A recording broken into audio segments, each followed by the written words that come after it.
여러분, 집이라는 것은 분명 나와 맞는 집이 있으며 또 나와 맞지 않는 집이 있습니다. 물론 나와 맞는 집에 사시는 분들이시라면 거의 대부분 에이 집이 무슨 이라고 말씀을 하실 거예요. 하지만 나와 맞지 않는 집에 사시는 분들이시라면 분명 무슨 고통이 생기고 어려움이 생기며 하물며 왠지 모를 섬뜩함마저 느끼는 경우가 정말 많다는 것입니다. 네, 오늘은 나와 맞지 않는 집에 사시는 분들은 어떻게 하면 좋은지, 또 나와 맞는 집에 사시는 분들은 어떻게 하면 그 기운을 더욱 잘 이용할 수 있는지에 관해서 알려드리도록 하겠습니다.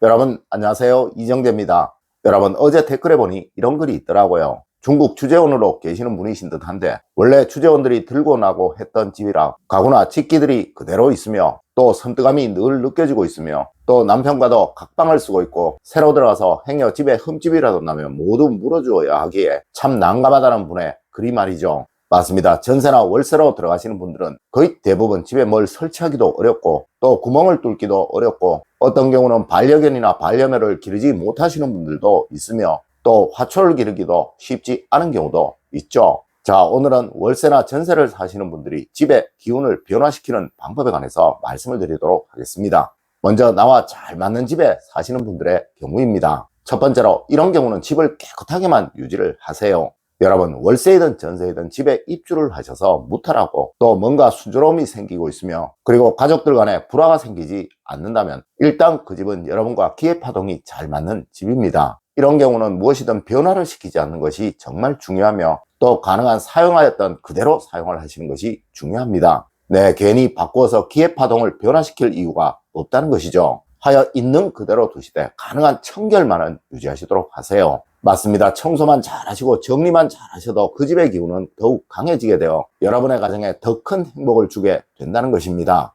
두 번째로, 이런 경우는 절대 불길한 것만 집에 들이지 마세요. 여러분, 이런 경우 가장 중요한 것이 절대 집안에 불길한 것만 들이지 않으시면 된다는 것 꼭 명심하십시오. 절대 불행해진 사람의 물건, 가구나 세관, 특히 큰 가전들을 얻어오지 않으시는 것, 그리고 미신적인 것, 정상적인 종교 물건이 아닌 것을 집안에 들이지 않으시는 것이 또한 중요합니다. 물론 가능한 그림이나 화초도 편안한 것, 안정적인 것, 그리고 행복을 상징하는 것을 두셔야겠죠. 네, 이런 것을 판단하는 가장 좋은 방법은 무조건 여러분이 찜찜함을 느끼느냐 또 행복을 느끼느냐로 선택하시면 됩니다. 맞습니다. 뭐든 기분이 좋아지는 것만 집안에 들이세요. 네, 이렇게 되면 절대 기운의 변화가 생기지 않게 되어 여러분에게는 더욱더 큰 번영과 행복이 찾아오게 됩니다. 세 번째로, 이런 경우 이곳은 무조건 신경을 쓰십시오. 여러분, 집이 여러분의 기운과 잘 맞으면 그 집에 사시는 동안은 항상 번영이나 행복이 생겨나게 됩니다. 이런 경우 더욱더 큰 번영이나 행복을 얻기 위해서는 무엇보다 중요한 것이 옷장과 돈과 관계되는 것들을 보관하는 장소입니다.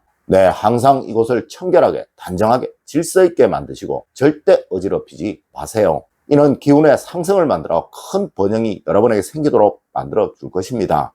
네 번째로, 이런 경우 작은 식물들을 한두 개 정도 두시는 것이 좋습니다. 여러분, 지금 행복하신가요? 그럼 작은 식물을 한두 개 정도 집안에 두세요. 지금 뭔가의 변화가 필요할 만큼 불안정하시고 힘드신가요? 그럼 가능한 큰 식물을 집안에 두세요. 네, 집안의 기의 흐름을 바꾸고 변화시키는 데는 식물만큼 좋은 것이 없다는 것이죠. 물론 앞서와 같이 행복이 있는 집에 사시는 경우 식물은 가능한 적게, 가능한 가장 작은 것으로 두시는 것이 좋습니다. 이제 나와 잘 맞지 않는 집에 사시는 분들의 경우입니다. 첫 번째로, 여러분, 이런 경우는 제거할 것을 꼭 제거를 하세요. 여러분, 분명 이 집에는 뭔가 여러분에게 불행을 주는 것이 있습니다. 네, 집안을 찬찬히 살펴보시면 분명 뭔가 눈에 확 거슬리는 것이 있을 거예요. 네, 이것을 제거하십시오. 아니면 뭔가로 가리시거나 막으십시오. 물론 여러 개가 보일 수도 있을 거예요. 네, 그중 눈에 가장 거슬리는 것부터 제거를 하세요. 분명 그것만 하셔도 변화가 생길 것입니다. 여러분, 그런 다음에 또 다음 것을 제거하세요. 네, 이렇게 몇 개만 제거를 하시면 절대 그 집에는 문제가 생기지 않습니다. 두 번째로, 불길한 기운을 없애는 데는 가족 사진이 제일입니다. 여러분, 우리 풍수학에는 이런 말이 있어요. 불행을 없애는 데는 행복함을 두는 것이 제일이라고 말이죠. 네, 외도를 일삼는 남편에게는 부적을 지갑 속에 넣어주는 것보다 행복한 가족 사진을 지갑 속에 넣어주는 것이 훨씬 효과가 있으며 또 일 안 하는 남편, 게으른 남편에게는 잔소리를 100번 하는 것보다 가족 사진이 눈에 잘 보이도록 여기저기에 두는 것이 훨씬 큰 효과가 있다는 거예요. 여러분, 집안의 불행을 막는 데는 가족 사진보다 더 좋은 풍수 물건은 없습니다. 네, 물론 집도 그러하죠. 맞습니다. 크든 작든 가족 사진을 집안에 많이 두시도록 하세요. 분명 그 집의 기운은 변할 것입니다. 세 번째로, 이런 경우 집안의 평화로움을 상징하는 무엇인가를 꼭 두셔야 합니다. 여러분, 불길한 기운이 집안에 있으면 가장 먼저 생기는 것이 바로 불안정입니다. 네, 항상 가족들이 붕 뜬 것 같고 안정적이지 못하며 매사에 갈팡질팡 하는 일들이 많이 드러나게 된다는 것이죠. 하여 이것이 실수로, 또 선택의 미스로 드러나 때론 가족 간의 갈등으로, 때론 금전적인 어려움으로 발전하여 가는 것입니다. 네, 하여 이런 집에 사시는 경우 무조건 편안한 것, 안정적인 것, 또 행복이 보이는 것을 가능한 많이 집안에 두셔야 하는 거예요. 물론 대표적인 것이 바로 그림이나 사진이겠죠. 또 조금 더 들어가 보면 통로의 혼란스러움입니다. 여러분, 이 두 가지는 꼭 신경을 쓰세요. 네 번째로, 절대 양기가 들어오는 곳을 막지 마십시오. 여러분, 불길한 것, 우울한 것, 안정적이지 못한 것, 또 갈등이 많은 것, 아니 이 외의 모든 불행을 상징하는 것은 이 집의 음양의 기운이 깨어져서 음기가 너무 강해져 있기에 생기는 일입니다. 네, 집 안으로 양기가 가장 많이 들어오는 곳은 무조건 거실 창문이에요. 맞습니다. 절대 거실 창가에 무엇도 두지 마세요. 가능한 항상 커튼은 열어두시고 창문도 가능한 많이 열어두시는 것이 좋다는 것이죠. 물론 이곳에 버려야 할 것, 고장난 것은 절대 두지 말아야 하고, 또 이곳에 있는 무엇이라도 정돈이 잘 되어 있는 채로 보이도록 만들어 두셔야 합니다. 네, 그래야 이 집안의 양기가 제대로 작용을 하여 이 집안의 음양의 기운이 잘 맞춰지게 되는 것이며, 이로 인해 그 집안의 식구들의 활동성과 안정성이 같이 살아나게 되는 것입니다.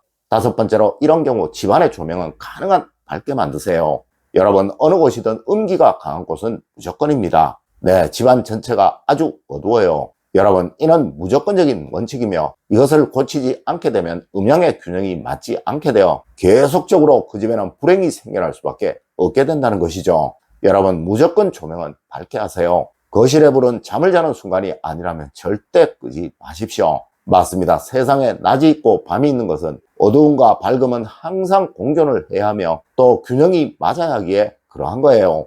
여러분, 집으로 인한 고통은 정말 의외로 강합니다. 네, 풍수라는 학문이 있는 것은, 그리고 또 이 학문의 가장 중요한 것이 바로 양택인 것임은 집이 우리 인간에게는 가장 중요한 요소라는 것을 말하고 있는 것입니다. 네, 오늘 제가 알려드린 것만 고치고 수정하셔도 절대 여러분은 집으로 인한 고통은 받지 않게 되실 것이고 무조건 기본적인 번영과 안정의 조건은 얻게 되실 것입니다. 늘 올바른 학문과 올바른 지식을 여러분들께 전하도록 노력하겠습니다. 여러분 긴 시간 감사드립니다. 감사합니다.